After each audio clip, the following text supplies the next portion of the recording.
हाय मित्रांनो, आता आपण आलेलो आहे नर्सरीमध्ये. तर आता मी तुम्हाला काही रोपे दाखवतो. हे शोचे आहेत, ह्याचं नाव आहे बघा, हे जे रेड आहे सदाफुलीसारखं नाव तिथं लिहिलेलं आहे बाल्सम नावाचं आहे. तुम्हाला हे जर माहीत असेल, आता हे दिसतंय हे झाड, तर यामध्ये एक बी असते आणि हे बघा, थांबा मी तुम्हाला काढू. ही बी जेव्हा सुकते पूर्णपणे, तिला पाण्यात टाकल्यानंतर फटाक्यासारखं बस्ट होते. ते ज्यांच्याकडे असेल किंवा लहानपणी खेळलेले असेल त्यांना हे माहीत असेल. पुढे हे कोणतं झाड आहे ते माहीत नाही. हे बघा, हे किती अवाढव्य आहे. त्यानंतर आता आपण पुढील झाडे बघूया. यांची पाटी खराब झाली आहे और नाही लिहिली नाव. जास्वंद बघा, पिंक कलरमध्ये, रेडमध्ये पण आहे. त्यानंतर मोगरा बघा, हे मोगराचे रोपे आहेत. कोंडिया, अच्छा हे बघा, हे कोंडिया नावाचं झाड आहे. त्याचप्रमाणे लाल जास्वंदाचे इथे सर्व काही रोपे आहेत, तुम्ही बघू शकता. काही कळ्या आलेल्या आहेत. तर चला आता आपण आतल्या नळ्यांना जाऊया.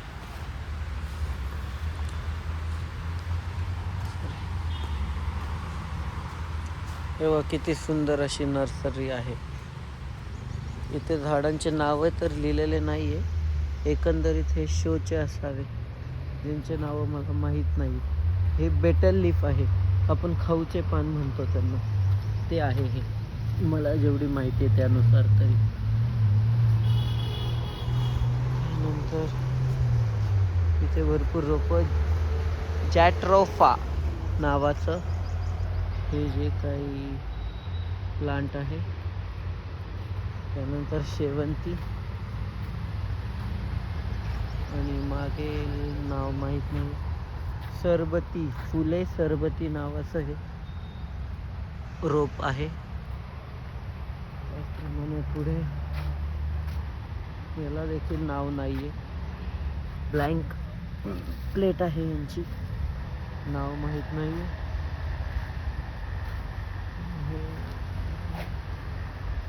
भरपूर जागा तशीच पडलेली आहे, मेंटेन केलेलं नाही.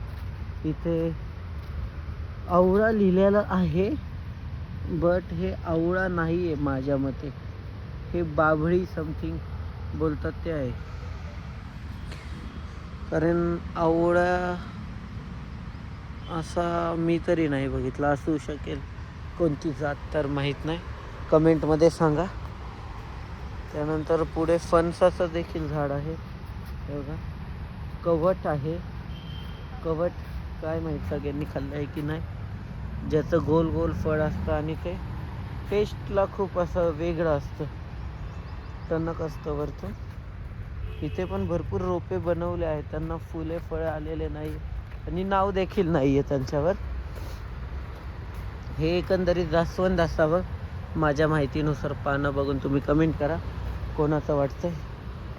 हे जांभूळ आहे, अगदी छोट्यापासून मोठ्या साईजपर्यंत अवेलेबल आहे इथे औंधमध्ये. त्यानंतर हे मोगरा आहे आणि याचं नाव माहीत नाही आहे मला, इथे लिहिलेलंही नाही आहे, तर आपण बोलू नाही शकत. बघा पुढे एवढे झाडं आहेत, हे पण बघा एवढेच राहिले. आता आपण इकडे बघूया. हे पण शोचे झाडे आहेत, त्यांचं सायंटिफिक नाही मला माहीत नाही. हे बघा, हे खाऊचे पान आहे, बेटल लीफ, मोठ्या साईजमध्ये सुद्धा आहे. हे शोचे झाडं पुन्हा ऑफिसेस मध्ये वगैरे गार्डनिंग करायला छान दिसतात ते आहे. हे ओव्याचं झाड आहे, याचा वास देखील माझ्या घरी सुद्धा हे आहे. याच्या पानाचा जर आपण असं थोडंसं हे केलं आणि वास घेतला तर ओव्याचा वास येतो.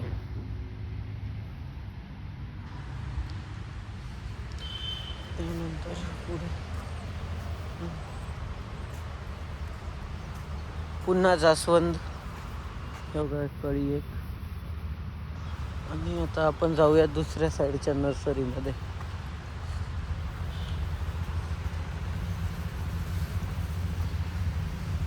आत्ताच या काकूंनी इथे पाणी दिलेलं आहे. झाडे टवटवीत दिसत आहेत. त्यामुळे लिंबू साई सरबती नावाचं हे वृक्ष आहे. कढीपत्त्याचं देखील आहे, पण त्यामध्ये खूपच छोटा कढीपत्त्याचा वृक्ष आहे. अंजीर, पुना अंजीर, अंजीरचं काहीतरी प्रकार आहे. पुना अंजीर नावाची जात असेल त्याची. माझ्या घरी देखील अंजीर आहे, तुम्ही मागचे व्हिडिओज बघू शकता. त्यानंतर हे पेरू आहे, हे आपल्या गार्डनमध्ये असतात ते. हे माझ्या मते मोरिंगा, हां शेवगा, शेवगा मोरिंगा ज्याला बोलतो आपण, ते शेवगा आहे. हे याचं नाव लिहिलेलं नाही, छान दिसत आहे. हे आंबा, केशर आंब्याचं हे झाड आहेत, रोपटे. त्यानंतर हे डाळिंबचं आहे आणि ते छोटे छोटे डाळिंब देखील आलेले आहेत. डाळिंबचं देखील रोपटे आहे माझ्याकडे टेरेसला घरी. तुम्ही मागचे माझे व्हिडिओज जर बघितले त्यामध्ये तुम्हाला दिसेल.